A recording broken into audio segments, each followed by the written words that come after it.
Gua tahu kenapa lu belum sukses. Karena lu punya yang namanya gue sebut limiting belief. Tonton terus video gua biar lu paham, biar lu sukses.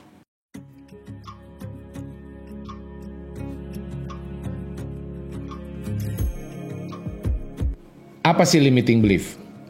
Limiting itu bahasa Indonesianya terbatas, membatasi. Belief artinya keyakinan. Jadi limiting belief ini definisinya adalah sebuah keyakinan yang ada di kepala lu, di pikiran lu, bahwa kemampuan lu itu terbatas. Dan hal ini bisa membatasi, benar-benar yang terjadi, membatasi apa yang lu milikin. Contohnya gini, gue punya karyawan di kantor ya. Dia ini gue sering kasih editing video. Nah pada saat itu dia memang belum pernah sama sekali ngedit video ya kan. Gue suruh nih karena gue lagi butuh editing. Gue tahu dia bisa, gue kasih dia editing video. Dan selalu kata pertama yang dia ucapkan adalah, gue gak kreatif bos. Padahal gue yakin ini orang bisa dan mampu. Nah ketika dia bilang belum kreatif, ya udah gue tahu dia lagi punya limiting belief. Dia batasi pikirannya bahwa dia katakan bahwa dia tidak kreatif. Tapi gue kasih aja terus kerjaannya. Dan setahun kemudian, lo tau hasilnya? Video yang diedit itu bagus. Hasilnya bagus dan bikin gue happy. Padahal dia awalnya bilang dia gak kreatif. Dan gue gak tahu saat ini, gue rasa dia saat ini masih merasa dirinya gak kreatif. Hal ini kan sering terjadi sama lu semua. Sama gue juga mungkin dulu kayaknya pernah terjadi. Bahwa seolah-olah kita tuh tidak mungkin menjadi orang sukses. Karena kita membatasi pikiran kita. Kita punya yang namanya limiting belief. Kita bilanglah misalnya karena gue bukan keturunan sultan. Kita bilanglah karena bapak gue miskin dan gak punya duit. Kita bilanglah karena gue gak punya kesempatan untuk bersekolah tinggi. Gue gak punya dan lain sebagainya. Gue gak punya modal. Terus ada ini ada itu. Kita bilanglah diri kita tidak mungkin sukses. Dan akhirnya karena terusan kita omongin di dalam pikiran kita. Itulah yang dikatakan dan menjadi limiting belief. Suatu keyakinan yang membatasi diri lu. Padahal sebenarnya gak juga seperti itu. Itulah yang gue maksud dengan limiting belief. Gue mau tanya dan komen di sini. Ada nggak dari lo semua yang memiliki limiting belief seperti ini? Bagaimana cara menghilangkan limiting belief? Satu-satunya cara yang terpenting, yang fundamental, dasar dari segalanya adalah bersyukur.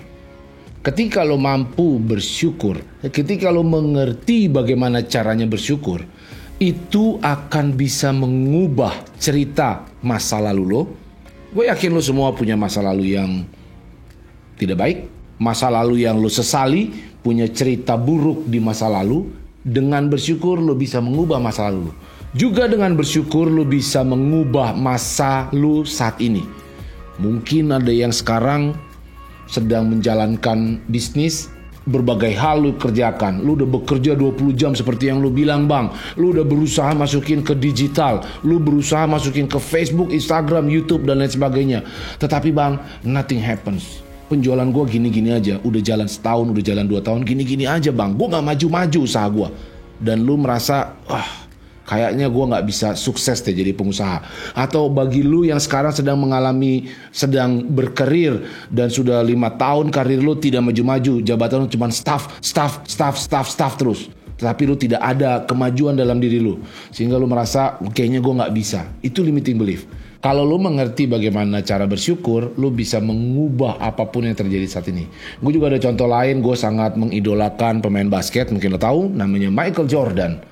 Jadi dulu waktu sebelum dia masuk NBA kan ada kompetisi yang di kampus, dia masuk ke situ dengan label di high schoolnya, dia adalah pemain cadangan. So selama 3 tahun dia bermain basket di high schoolnya, dia tidak pernah menjadi pemain inti. Dan dia masuk NCAA dan masuk NBA. Dan pada akhirnya lu semua, gue yakin walaupun lu gak ngerti basket, tapi lu tahu pasti yang namanya Michael Jordan. Dia mungkin pemain legend yang masih hidup saat ini. Padahal awalnya dia bukan pemain inti di SMA-nya. Dengan cara bersyukur lu bisa mencapai seperti itu. Dan yang ketiga gue akan terangkan juga, dengan bersyukur lu juga bisa mengubah masa depan lu. Masa depan lu yang seperti apa yang lu pikir bahwa gue akan menjadi orang miskin terus, gue akan menjadi orang gagal, gue akan jadi orang pesakitan, dan gue tidak mungkin menjadi orang seperti yang gue idamkan. Dengan mengerti bagaimana cara bersyukur, maka lu akan bisa juga mengubah masa depan. Bagaimana cara bersyukur mengubah masa lalu kita? Gue ada konsep namanya the gain and the gap. Keren kan? Konsep gue the gain and the gap. Apa tuh the gain and the gap? Biasanya kita mengingat masa lalu kita tuh hal-hal yang negatif. Misalnya lu pernah melakukan bisnis dan akhirnya lu ditipu orang. Atau misalnya lu pernah mengalami suatu kegagalan, kerumitan. Bisa saja lu misalnya bercerai dengan pasangan lu rugi besar, lu salah mengambil keputusan sehingga membawa lu ke dalam situasi lu malu, lu sedih dan lu rugi berat karena masa lalu lu. Kebanyakan orang berfokus pada the gap. Apa yang gue bilang? The gap. Artinya suatu hal yang negatif yang terjadi di masa lalu. Ketika lu berfokus pada the gap, lu maka akan menetapkan pikiran lu percaya bahwa masa depan lu itu tidak bisa lu rubah lagi. Karena lu memiliki masa lalu yang buruk. Ketika lu memang sudah bercerai atau ketika lu mengalami kerugian, seolah-olah lu yakin. Karena lu fokus pada kerugiannya yang lu capai, seolah-olah lu membuat lu yakin bahwa masa depan lu, bahwa keadaan lu sekarang tidak mungkin lagi bisa dirubah. Itu namanya lu berfokus pada the gap.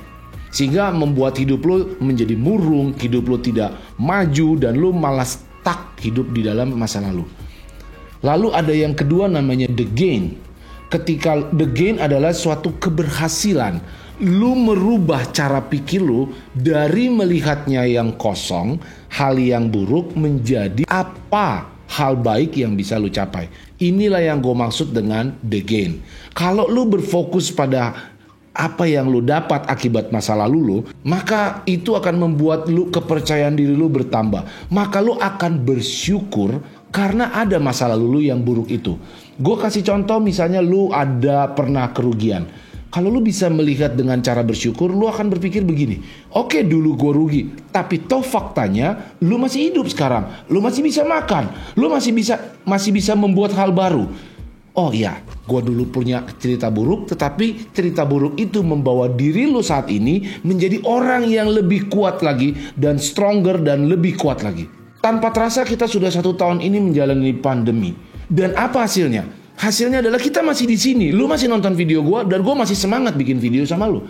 Berarti ada kemajuan mental yang kita raih akibat kejadian buruk ini. Banyak orang mengalami hal tidak baik during this pandemic.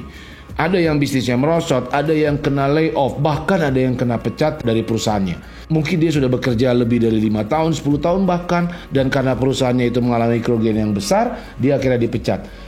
Kalau kita berfokus pada pemecatannya, dan itu terus kita tanamkan di otak kita, itulah yang menjadikan kita memiliki keyakinan yang dikatakan limiting belief. Itulah yang menghambat diri kita untuk meraih kesuksesan. So, gue pengen lu mulai merubah cara pandang lu, merubah perspektif lu terhadap masa lalu. Daripada lu melihat the gap, maka gue mau mengajak lu menemukan bagaimana lu bersyukur dan melihat the gain. Apa yang lu hasilkan dari kejadian masa lalu. Gue yakin lu mampu menciptakan cerita baru atas masa lalu lu. Inilah menjadi dasar lu untuk maju ke depan. Selalu bersyukur dan cobalah rubah cerita masa lalu dari the gap menjadi melihat the gain. Dengan bersyukur lu juga bisa mengubah masa saat ini. Banyak sekali yang nanya sama gua, Bang, gua sudah melakukan usaha sekian lama. Ada yang 1 tahun, ada yang 2 tahun, ada yang 3 bulan, tapi dia bilangnya lama. Itu gua gak ngerti kenapa. Tapi gua pokoknya intinya gua udah melakukan usaha sekian lama dan nothing happens. Perusahaan gua begini-begini aja, usaha gua begini-begini aja. Gua tetap aja kelas warung di pinggir kali. Dan tidak berubah menjadi suatu usaha yang seperti di TV-TV, di mana gue bisa duduk keren seperti orang kaya mewah dengan pesawat jet gue ada 5. Terus ada lagi yang juga cerita bahwa dia sudah bekerja berpuluh tahun, tapi gue gak naik-naik jabatan. Saat ini kok kayaknya susah banget. Apa iya gue gak mungkin menjadi sukses? Inilah orang-orang yang berfokus kepada situasi, kepada keadaannya. Apa yang gue maksud dengan ini? Orang akan cenderung menyalahkan keadaan. Oh, mungkin karena gue gak punya modal. Ketika lo seorang pengusaha. Oh, mungkin karena gue gak sekolah. Mungkin karena gue bego. Gue gak kreatif. Gue gak cukup kerja keras dan lain sebagainya. Lu berfokus pada situasinya. kepada keadaannya. Yang lu harapkan adalah situasi yang ideal. Yang lu harapkan adalah situasi yang sangat mendukung, yang sempurna mendukung lu. Lu pikir harusnya kalau saja lu punya modal miliaran, kalau saja lu sekolah, diberikan kesempatan sekolah setinggi langit, kalau saja lu diberikan lingkungan yang mendukung lu, orang-orang yang pinter, teman-teman yang baik mau mendukung lu, maka lu pasti jadi sukses. Inilah lu berfokus pada situasi. Sebenarnya situasi yang ideal itu bukan sesuatu yang mungkin terjadi, dan bahkan gue katakan situasi yang ideal itu bukan yang lu butuhkan. Gue suka dengan filosofi tanaman. Tanaman itu semakin lu diinjak, dia akan semakin bertumbuh kencang. Semakin dia susah, semakin dia terinjak-injak, di situ lo dia tumbuh kemana-mana. Situasi yang lu butuhkan bukanlah situasi yang ideal. Untuk menjadi sukses, lu membutuhkan pertumbuhan. Satu-satunya pertumbuhan didapat adalah ketika lu merasakan tantangan, ketika lu mampu mengalahkan hambatan. So, kalau tidak ada tantangan dan hambatan, bagaimana lu punya kesempatan untuk mengalahkannya? So, situasi yang ideal itu tidak akan pernah ada dalam setiap orang. Masing-masing orang punya masalahnya masing-masing, punya tantangannya masing-masing. Mungkin gua adalah orang yang bisa public speaking, tapi gua adalah orang yang tidak mengerti IT. Itu tantangan gua. Bagaimana gua bisa mengerti tentang teknologi? Bagaimana gua bisa mengerti tentang desain grafis atau desain video? Dan itulah tantangan dalam diri gua. Lu dan gua memiliki tantangan yang berbeda-beda. Tetapi yang gua selalu lakukan adalah gua bersyukur karena gue memiliki kekuatan untuk berbicara. Dan ini akan terus gue kembangkan. Kalau lu terus fokus kepada situasi lu sekarang, maka itu akan membuat lu menjadi seorang konsumen. Lu akan terus-terusan memiliki alasan. Bahkan ketika lu nanti sudah menjadi seorang miliarder, uang lu di mana-mana, ketika lu terus melihat, wah situasinya, wah gila istri gue gak suka sama gue, maunya duit doang, wah temen gue pada ninggalin gue karena gue dibilang sombong dan lain sebagainya. Lu akan terus-terus di dalam posisi sekarang. Tetapi ketika lu berfokus kepada apa yang lu dapatkan, kepada apa kemampuan lu yang bertumbuh, kepada hal baik apa, hal baru apa yang bisa lu dapatkan setiap hari untuk mengalahkan tantangan ini, maka di otak lu akan selalu bersyukur, dan itu akan memicu, memompa dan memotivasi lu untuk selalu bertumbuh. Even itu cuma 1% dalam setiap harinya. Ketika mampu lu bersyukur, ketika lu mampu memindahkan fokus lu dari situasi yang jelek dan buruk, selalu mengharapkan situasi yang ideal, menjadi bagaimana apa kemampuan yang sudah lu tumbuhkan hari ini, maka lu akan terus bertumbuh, dan pada akhirnya lu akan menjadi orang sukses yang selalu bersyukur. Gue mau dengar komen dari lu. Apakah dari lu ada yang suka excuse, yang suka cari-cari alasan, yang suka mengatakan bahwa wah iya ya gue nih bos gue jelek, duit gue nggak ada, yang suka menggerutu, yang suka mengeluh, mengatakan bahwa hal ini buruk. Komen sekarang dan katakan, mulai hari ini gue akan berubah, gue akan mengubah cara pikir gue untuk lebih kepada apa kemampuan yang sudah bertumbuh dan sudah gue buat pada hari ini. Gue mau dengar komen dari lo. Bersyukur juga bisa mengubah masa depan lo. Gue selalu mengatakan dan percaya bahwa masa depan adalah sesuatu yang belum terjadi. Belum terjadi dan ini halu. Persoalannya masa depan kita itu sangat mempengaruhi apa yang kita lakukan saat ini. So, ini seperti skenario yang lo ciptakan di dalam otak lo, dan ini sangat mempengaruhi gerak badan lo, energi lo. Apa yang lo kerjakan, semangat lo setiap pagi. So, apa yang terjadi di masa depan lo murni keputusan lo di otak. Ini seperti film, dan lo sutradaranya, lo pencipta filmnya. Pertanyaan gue adalah, kenapa lo suka menceritakan film yang suasananya horor? Seolah-olah masa depan lo tuh susah banget. Seolah-olah masa depan lo tuh ada suatu cerita yang ada Draculanya, ada vampirnya, yang seram-seram lo ceritain masa depan lo. Padahal masa depan itu adalah murni halu lu atas masa depan lu.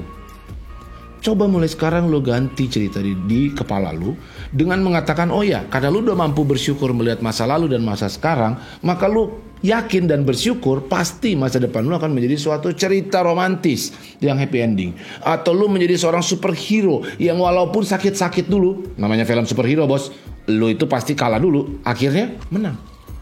atau menjadi suatu cerita humor, cerita komedi, sehingga membuat diri lu apa kalau dengar cerita humor, lu happy, lu ketawa, lu fun menjalankan hidup lu dari detik ke detik, jam, waktu, bulan, tahun, dan seterusnya. Dengan lu mampu mengubah cerita dari horor menjadi cerita superhero, maka lu tahu persis bahwa masa depan lu akan menjadi masa depan yang bisa membanggakan lu, dan lu hidup di dalam itu seolah-olah itu sudah terjadi saat ini. So gua dulu suka mobil Mercedes. Untuk menggambarkan bagaimana masa depan gua, karena ini salah satu mobil impian gua datang tuh dengan gayanya. Pada saat gua waktu itu belum punya duit untuk beli mobil itu, gua datang ke showroom mobil itu dan gua cobain, bos. Sehingga gua bener-bener bisa ngerasain, oh begini tuh mobil mahal, oh begini tuh gayanya, oh ini asik ya. Dan gua berakting seolah-olah itu sudah ada di dalam diri gua. Apa yang terjadi sama diri gua berikutnya? Gua selalu semangat, gua selalu yakin, dan gua selalu mengatakan satu hal dalam otak gua. Gue king, gue jago, dan gue pasti akan mendapatkan apa yang gue pikirkan dan gue ciptakan akan masa depan gue. Gue mau dengar komen dari lo. Lo suka nggak? Jawab ya atau tidak ya. Lo suka nggak bikin cerita masa depan lo horor banget? Jawab ya atau tidak. Terus habis itu gue mau nanya lagi. Mau nggak mulai sekarang lo rubah tuh cerita jadi cerita superhero, di mana lo superhero-nya, lo Iron Man-nya, atau jadi cerita komedi supaya lu ketawa-ketawa dan lu fun saat ini menjalankannya, dan hiduplah sepertinya lu sudah mencapai mimpi lu itu. Komen di bawah ini. Limiting belief adalah sesuatu yang berbahaya. Ketika lu merasa yakin bahwa diri lu tidak mampu, ketika lu memiliki keyakinan yang membatasi apa potensi yang ada dalam diri lu, ini adalah sesuatu yang berbahaya. Dan satu-satunya cara yang bisa menghancurkan limiting belief lu ini adalah lu selalu bersyukur. Bersyukur atas masa lalu lu, bersyukur atas masa yang sedang lu jalani saat ini, dan bersyukur dengan mengubah cerita tentang masa depan lu.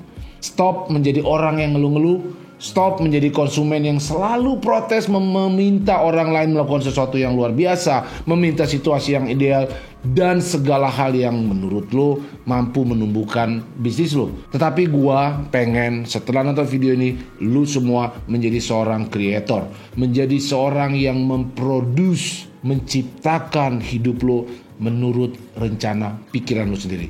Semua hal ini mampu lo lakukan. Lu pasti punya potensinya, lu punya kemampuannya, lu punya kemauannya. Semua diawali dengan bersyukur.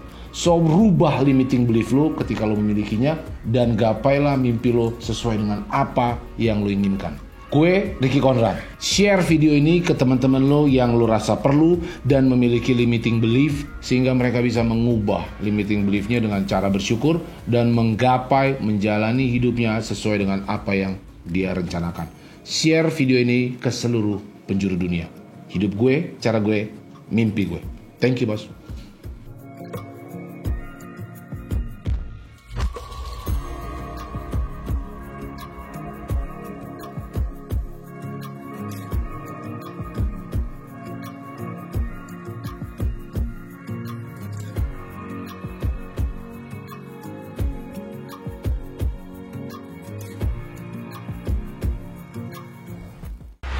Halo bos. Sehat bro. Banyak. Mau nanya kerjaan kek, jodoh kek, nanya apa kek. Dengan adanya jembatan kemarin itu memberi inspirasi buat kita semua. 3, 2, 1 pause.